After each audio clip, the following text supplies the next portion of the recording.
남과 북으로 나뉘었던 이스라엘이 통일이 되었습니다. 전쟁이 아니라 평화적인 방법이었습니다. 동독과 서독이 통일이 되었습니다. 전쟁이 아니라 평화적인 방법이었습니다. 남과 북으로 나뉘어진 우리나라도 통일이 된다면 전쟁이 아니라 평화적인 방법이어야 합니다. 이스라엘의 통일 왕이 된 다윗은 예루살렘을 정복하고 그곳을 수도로 삼았습니다. 두로왕 히람은 다윗 왕의 집을 지어 주었습니다. 그만큼 다윗은 외교적으로도 안정적이고 그리고 높임을 받았다는 것입니다. 다윗의 집안은 이처럼 점점 더 강성해져 갔는데 그럼에도 그는 초심을 잃지 않았습니다. 그럴 때 블레셋이 이스라엘을 2번이나 쳐들어왔지만 다윗은 2번 다 블레셋을 물리쳤습니다. 블레셋은 강한 민족인데 그처럼 강한 민족을 물리쳤기 때문에 다윗은 그만큼 더 강성해질 수 있었습니다. 이제 다윗은 자신의 이와 같은 힘으로 자신이 꼭 이루고 싶었던 일이 있었습니다. 그것은 하나님의 언약궤를 자신이 있는 예루살렘으로 옮기는 것이었습니다. 하나님의 언약궤는 모세가 시내산에서 받은 그 십계명 2 돌판이 그 안에 담겨 있었고, 그리고 아론의 쌍난 지팡이와 만나를 담은 항아리가 하나님의 법궤 안에 있었습니다. 하나님의 궤는 광야 생활을 하는 동안 이스라엘 백성들이 그 궤를 어깨에 메고 광야를 이동해 왔지만 가나안에 정착해서부터는 실로에 보관했습니다. 하나님의 성소가 실로에 있었기 때문입니다. 그랬던 것이 블레셋과의 전쟁에서 하나님의 궤를 빼앗겼습니다. 그러다가 다시 우여곡절 끝에 하나님의 궤가 이스라엘 땅으로 돌아왔지만 그때부터 70년 동안 기럇 여아림에 있는 아비나답의 집에 보관되어 있었습니다. 바로 그 궤를 다윗은 자신이 거하고 있는 예루살렘으로 옮겨오기를 원했던 것입니다. 1절을 보시겠습니다. 다윗이 이스라엘에서 뽑은 무리 3만 명을 다시 모으고, 다윗은 3만 명의 무리를 다시 모았다 그랬습니다. 다시 모았다는 것은 이전에도 모았다는 얘기네요. 이전에 블레셋과의 전쟁을 앞두고 무리들을 모았었는데 이번에도 다윗이 무리들을 모았다는 것입니다. 하나님의 궤를 옮기기 위해서. 다시 말해서 하나님의 궤를 예루살렘으로 옮기는 그 일이 마치 전쟁을 치르듯이 하나님의 궤를 옮기겠다는 다윗의 비장한 마음을 엿볼 수가 있습니다. 더군다나 5절에 보면 하나님의 궤를 옮겨올 때 여러 가지 악기와 수금과 비파와 또 양금과 재금 여러 가지 악기를 동원해서 하나님의 궤 앞에서 연주하면서 하나님의 궤를 예루살렘으로 옮겨오려고 지금 하고 있는 것입니다. 그 상황을 한번 상상을 해 보십시오.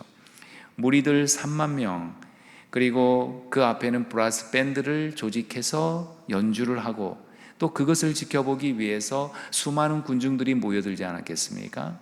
얼마나 웅장하고 화려하게 지금 이처럼 하나님의 궤를 옮기려고 하는지를 알 수 있는 것입니다. 2절, 다윗이 일어나 자기와 함께 있는 모든 사람과 더불어 바알레 유다로 가서 거기서 하나님의 궤를 메어 오려 하니, 하나님의 법궤를 가져오기 위해서 바알레 유다로 갔다고 했는데 이 바알레 유다가 기럇 여아림의 옛 이름입니다.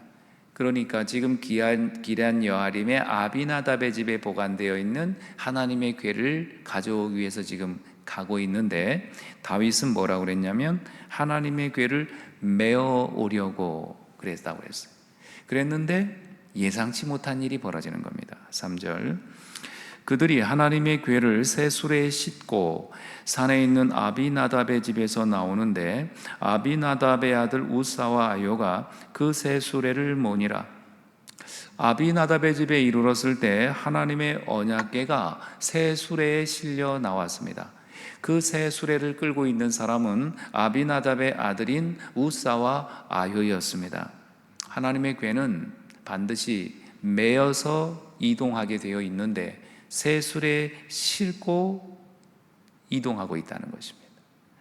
그러니까 지금 다윗은 하나님의 궤를 메우기 위해서 사람들을 준비시켰고 기럇 여아림의 아비나답의 집으로 보냈는데, 아비나답의 집에 딱 도착했을 때 보니까 이미 새 수레에 언약궤가 실려 나오고 있는 겁니다. 그렇다면 다윗은 멈추게 하고 하나님의 궤는 율법에 메어 나오게 되어 있으니 메어야 된다, 이렇게 얘기를 했어야 되는데 아무 말도 못했다는 거예요. 왜 그랬겠습니까? 하나님의 궤가 지금 기럇 여아림의 아비나답의 집에 70년 동안이나 보관되어 있었다는 겁니다. 70년 동안 밤낮 함께 거주했던 그 아비나답과 그의 아들들이 그 하나님의 궤는 세술에 실어야 된다, 그리고 끌고 나오는데 그들의 권위 앞에서 어느 누구도 제대로 말하는 사람이 없었다는 거예요. 그렇게 예루살렘을 향한 행진이 시작되었을 때 우사와 아효의 위치는 언약궤 바로 앞 그리고 뒤에 있었습니다. 그날의 스포트라이트는 당연히 하나님의 언약궤였기 때문에 언약궤 앞 바로 뒤에 따라가고 있는 우사와 아효도 동시에 스포트라이트를 받고 있는 것이죠. 수많은 무리들이 지금 하나님의 언약궤가 이동되고 있는 것을 바라볼 때 우사와 아효가, 모든 사람들이 자신을 바라보고 있는 그 모습 앞에서 얼마나 우쭐거리고 얼마나 당당한 모습으로 걸어가고 있겠습니까? 이 말씀을 읽을 때마다 떠오르는 것은 예수님께서 예루살렘에 입성하실 때 예수님을 태운 그 나귀의 모습이 떠올라요. 만일 그 나귀가 예수님을 태우고 가는데 종려나무 가지를 깔면서 호산나 호산나 다윗의 자손으로 오시는 이여 찬송 받으실지로다 하면서 열광하고 찬양하는 그 사람들의 모습을 나귀가 보면서 우쭐거리고 있는 그 모습이 지금 우사와 아유의 모습이라는 것이죠. 6절, 그들이 나곤의 타작마당에 이르러서는 소들이 뛰므로 우사가 손을 들어 하나님의 궤를 붙들었더니, 나곤의 타작마당에 이르렀을 때 갑자기 소들이 뛰었습니다. 왜 뛰었겠습니까? 성경은 그 이유를 기록하고 있지 않지만 소들이 뛰었다고 하는 것은 우사와 아이호에 대한 하나님의 경고였다는 거예요. 민수기 22장에 보면 나귀가 사람처럼 말을 하는 이야기가 나옵니다. 거짓 선지자 발람이 모압 왕에게 사주를 받아서 이스라엘 백성들을 저주하는 그 말을 듣고 저주하러 가는 거예요. 그때 나귀가 지금 거짓 선지자 발람을 태우고 가는데 길에서 자꾸 벗어나는 겁니다. 그러니까 발람이 나귀를 때렸습니다. 그래도 또 길에서 벗어나니까 또 때리고, 또 벗어나니까 때리고, 이렇게 3번이나 반복을 하니까 나귀가 입을 열어서 그 발람에게 말을 하는 겁니다. 왜 때리냐고. 깜짝 놀랐겠죠. 나귀가 말을 하니까. 그제서야 비로소 거짓 선지자 발람은 여호와의 사자가 칼을 들고 자신을 치려고 하는 그 모습을 본 것입니다. 마치 지금 거짓 선지자 발람이 이스라엘 백성들을 저주하기 위해 갈 때 나귀의 입을 열어서 하나님께서 발람에게 경고하셨던 것처럼 지금 우사와 아요가 하나님의 언약궤를 싣고 가는데 하나님의 뜻과는 무관하게, 그것도 자신이 하나님의 자리에 앉아서 우쭐거리며 자신을 과시하는 그 모습을 하나님께서 경고하시는 그 모습을 지금 우사와 아이는 깨닫지 못하고 있는 것이죠.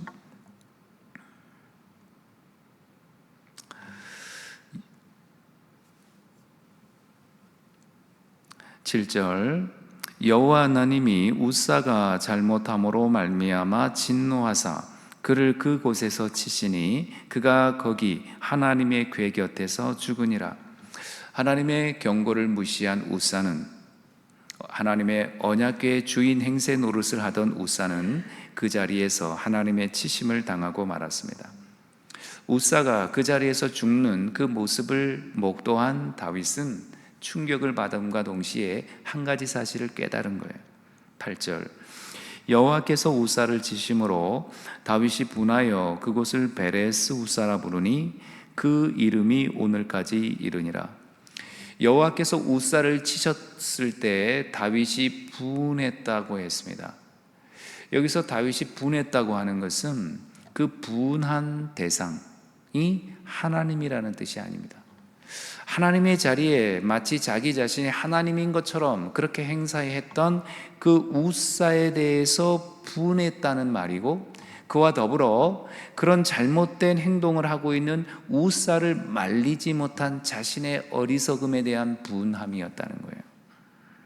그래서 다윗은 그 우사가 죽은 현장을 베레스 우사라고 명명했습니다.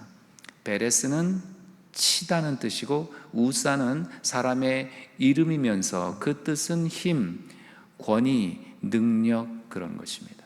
그러니까 지금 하나님께서 인간의 힘으로, 인간의 능력으로, 인간의 권위를 앞세운 그 우사를 하나님이 치셨다는 것이죠. 이처럼 하나님께서는 자기 자신을 하나님의 말씀보다 더 높은 곳에 두려고 하는 자 반드시 치신다는 거죠. 그래서 다윗은 그 현장을 베레스 우사라고 명명했습니다. 10절, 다윗이 여호와의 궤를 옮겨 다윗성 자기에게로 메어가기를 즐겨하지 아니하고 가드 사람 오베데돔의 집으로 메어간지라. 여호와의 궤가 가드 사람 오베데돔의 집에 석 달을 있었는데 여호와께서 오베데돔과 그의 온 집에 복을 주시니라. 이 베레스 우사 사건이 있고 나서 다윗은 하나님의 언약궤를 바로 예루살렘으로 옮기지 않고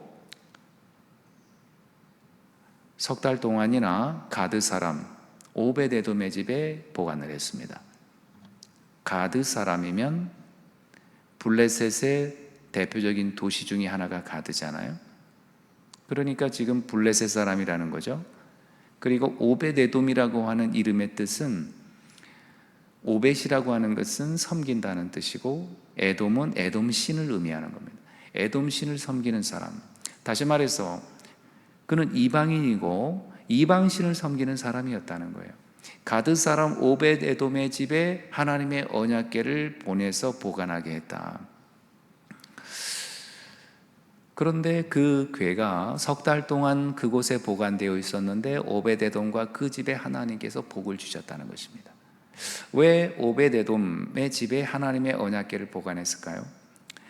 한때 다윗은 사울을 피해서 가드, 골리앗의 고향인 가드, 블레셋 가드의 망명 생활을 한 적이 있습니다. 그곳에서 아마도 사귀었던 사람이었을 가능성이 있는 것이죠. 그런데 중요한 것은 지금 하나님의 언약궤를 이 가드 사람 오벳에돔이 보관하는 걸 마다하지 않았다는 거예요. 기꺼이 그 하나님의 언약궤를 보관하겠다고 맞았다는 것입니다. 지금 하나님의 언약궤가 어떤 상태에 있었습니까? 그 하나님의 언약궤를 잡았다는 이유만으로 그 사람이 즉사했습니다. 예전에는 블레셋 땅에서 그 하나님의 언약궤를 열어보았다는 그 이유 하나만으로 수많은 사람들이 죽임을 당했습니다. 이 사실을 오벳에돔이 모를 리가 없습니다. 그럼에도 불구하고 기꺼이 자신의 집에 하나님의 언약궤를 보관했다는 거예요.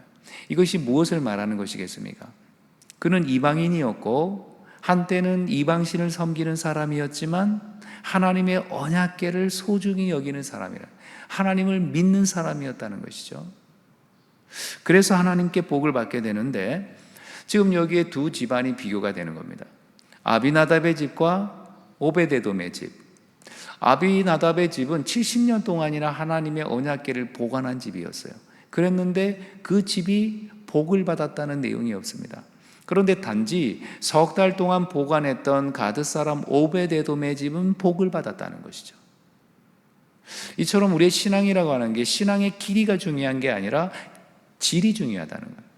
우리가 얼마나 오랫동안 신앙생활을 했느냐가 중요한 게 아니고 우리 신앙의 연수가 얼마나 됐느냐가 중요한 게 아니라 우리가 어떤 태도로 하나님을 섬기며 살았느냐가 중요하다는 것입니다. 우리가 하나님께 귀하게 쓰임받기 위해서는 우리 신앙의 연수가 얼마나 길었느냐가 중요한 것이 아니라 지금 당장 내가 어떤 마음으로 어떤 자세로 하나님을 섬기고 있느냐, 내가 정말로 기쁨으로, 내가 감사함으로 하나님을 찬양하며 섬기고 있느냐, 아니면 억지로 마지못해서 의무감에서 형식적으로 하나님을 섬기고 있느냐에 따라서 내가 하나님의 도구로 쓰임 받느냐 아니면 하나님의 치심을 당하느냐 결정된다는 것이죠. 오늘도 나 자신을 부인하고 겸손하게 하나님의 은총의 도구로 쓰임 받는 한 날이 되시기를 바랍니다. 기도하겠습니다. 하나님 아버지, 하나님을 잘 믿어보겠다는 우리의 결단이 때때로 하나님보다 나의 욕망을 더 앞세울 때가 있습니다. 오직 하나님만을 높이고 겸손히 엎드려 나를 복종시켜야 하지만 겉으로는 하나님을 앞세우면서도 속으로는 나를 드러내고 싶은 욕망이 들 때도 있습니다. 주님, 이런 우리의 마음을 내려놓게 해주십시오.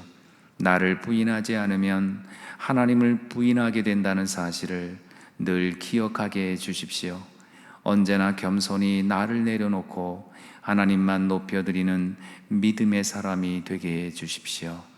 예수님의 이름으로 기도드리며 이제는 주님께서 가르쳐 주신 기도를 함께 드리오니, 하늘에 계신 우리 아버지, 아버지의 이름을 거룩하게 하시며 아버지의 나라가 오게 하시며 아버지의 뜻이 하늘에서와 같이 땅에서도 이루어지게 하소서.